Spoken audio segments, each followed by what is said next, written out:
Вместо театральных каникул в Чувашском драматическом готовится к премьере. Уже завтра на сцене оживет пьеса «Аниса», написанная Александром Колганом в 30-х годах прошлого века.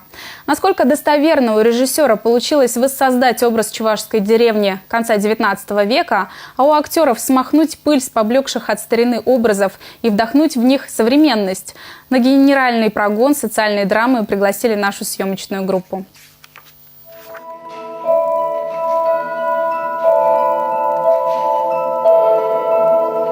Оригинальная музыка, классический танец с элементами современной хореографии и игра артистов. Никакими спецэффектами зрителей удивлять не будут. В классику, вернее в атмосферу чувашской деревни конца 19 века, говорят в театре, лучше погружаться просто созерцая. История стара как мир. Чувашские Ромео и Джульетта, Кирук и Аниса хотят быть вместе, но не могут. Мешают и социальная несправедливость, и слепая мать девушки, которая мечтает выдать дочь замуж за состоятельного человека. Актеры признаются, они играют саму жизнь. И тогда, и сегодня за любовь нужно бороться и чем-то жертвовать. А деньги решают, если не все, то многое. Она хранит эту любовь, она защищает эту любовь. Несмотря на то, что про нее распускают слух, ее изгоняют из деревни, но она все же сильна внутри. У нее есть стержень. Я играю героя, антигероя Менти. Это человек из богатой семьи, который не может ничто не пропустить, что увидит деньги, власть, все должно пройти через его руки.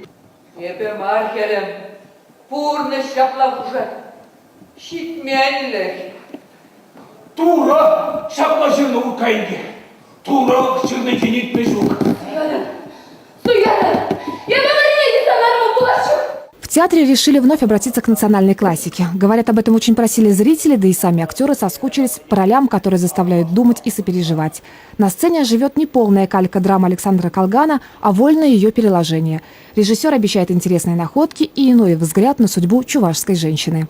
Мы взяли постановку пьесы, первую версию пьесы, потому что в дальнейшем школьная версия пьесы, она немножко исковеркана идеологией, там много работали, перерабатывали. Мы тоже сократили ее, где-то сократили, где-то трактовали по-другому некоторые вещи, акценты поставили другие.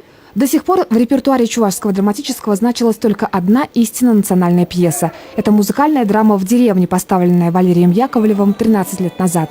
За билетами на спектакль по сей день выстраиваются очереди. В театре надеются, что драма «Аниса» ждет такой же успех. Евгения Зиновьева, Валерий Резюков, Вести, Чебоксары.